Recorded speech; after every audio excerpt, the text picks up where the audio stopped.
introduce you to an artist who created a controversial piece of work for the United Nations in Geneva, Switzerland. His name is Miquel Barcelo, and he created this enormous sculpture on the ceiling in the United Nations. And it was fairly, quiet until Spain introduced it as their gift to the United Nations. And suddenly the whole world had a lot to say about it. Hi, I'm Lauren with Yellow Bobby Pins Art Camp. Click to the subscribe button below, and I would love for you to hang around for more stories like this one. Miquel Barcelo was commissioned to create a new piece of work for the ceiling in the United Nations. Now, this ceiling is over 4,000 square feet. That's larger than most of our homes. If you could imagine being asked to paint all the ceilings in your home with something that the whole world would appreciate, that's a really big job. Well, Miquel Barcelo loved and still does love innovative art materials. In fact, he tells us he loves to create with things that are not art. He doesn't buy his materials at the art store.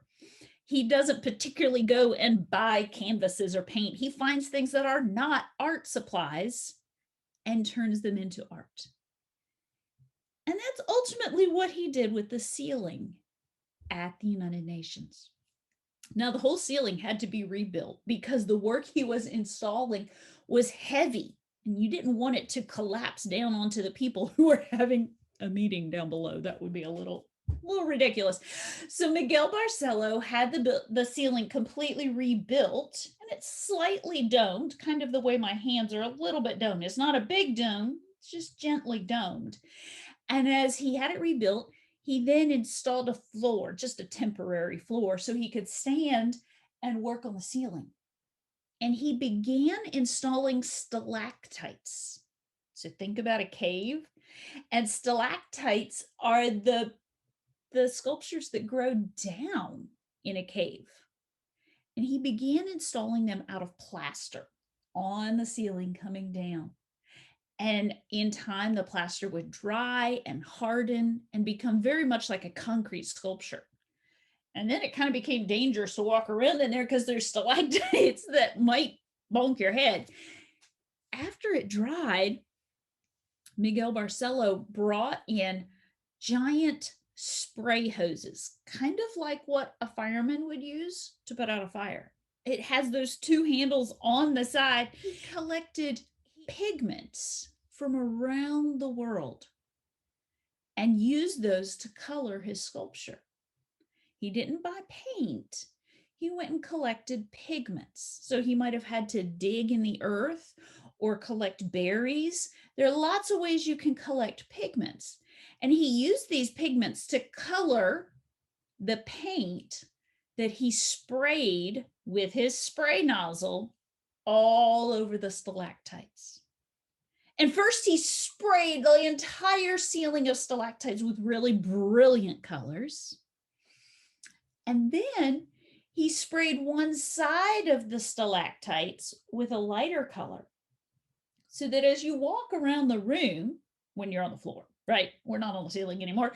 When you walk around the room, the sculpture appears different from different sides of the room. It is interesting to all the people, and you get a different experience with the sculpture depending on which side of the room you are sitting on or walking on. Now, what Miquel Barcelo wanted to communicate by making stalactites in a meeting room and then using color from around the world is that ultimately we're in this room meeting because we're all humans. We're all the same. We're different, just like the stalactites on the ceiling. Some are giant, some are small, some are long, some are short. All humans are different, but we're all humans, and we want to work together. By collecting pigments from around the world, he wanted to say that look at our differences. Just like the pigments are different from different spots of the world, humans are also different. So while we celebrate that we're the same, let's take time to remember that we're different and honor those differences. This was a very controversial sculpture, mostly because people didn't understand what he was trying to say. They also didn't like that he was paid $23 million to create a stalactite sculpture. You know, different communities and cultures value art differently. And if the Spanish government decided that $23 million was a valid payment for their investment, that's the Spanish government's decision. How you spend your money is your decision. And you can use your money to purchase artwork that you appreciate and you value.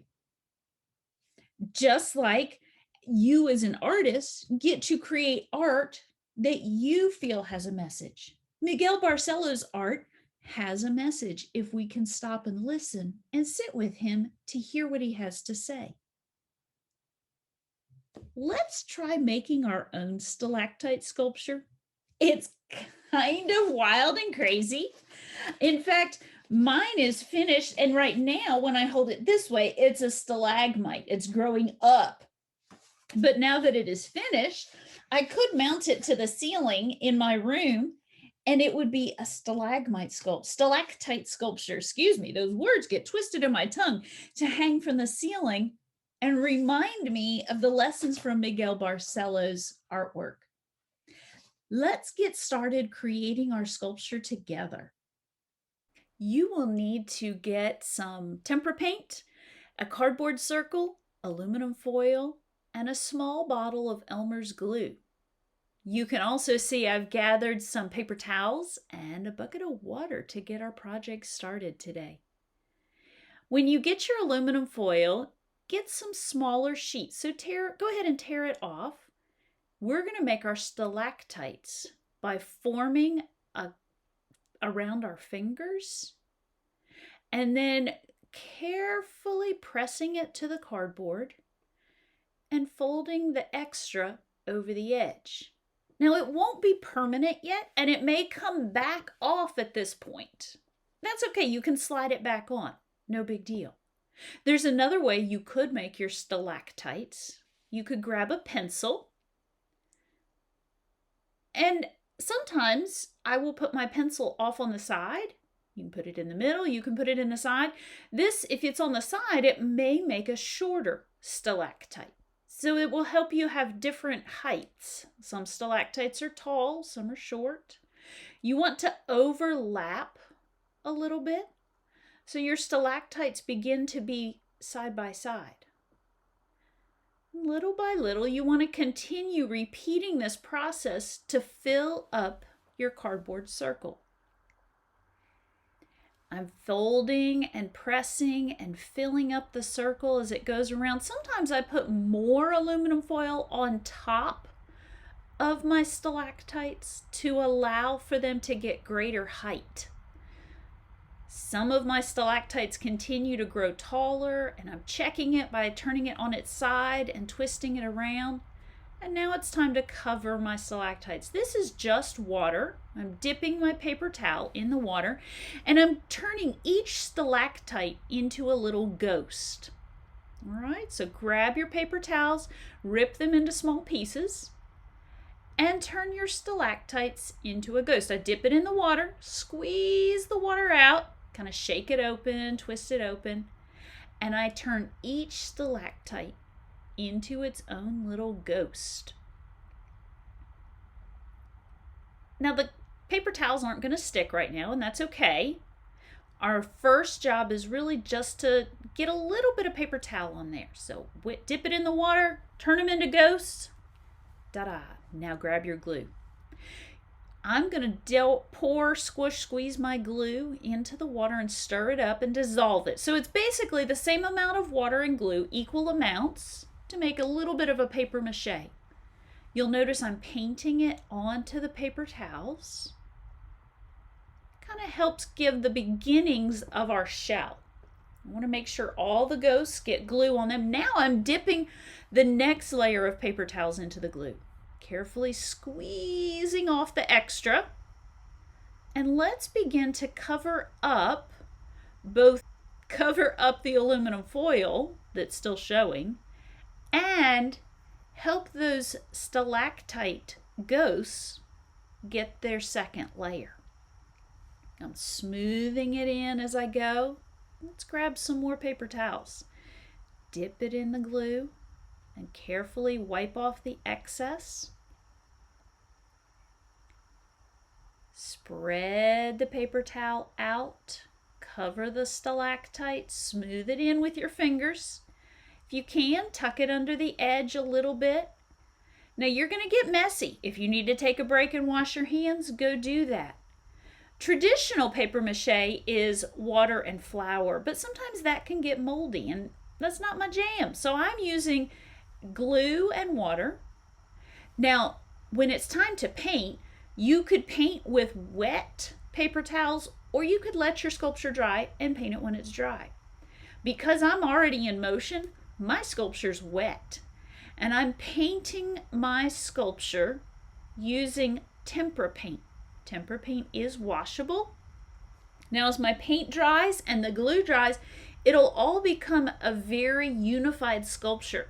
The paint absorbs into the glue absorbs into the paint, and it becomes one whole creation together. I'm mixing my colors, matching as I go, making sure to turn my sculpture around and around and around, because sculpture has this thing where, if you don't turn it around, you might miss some spots. I tried to work very similar to Miquel Barcelo in that one side of my sculpture is light and the other side of my sculpture is a little darker. It's a little more blue.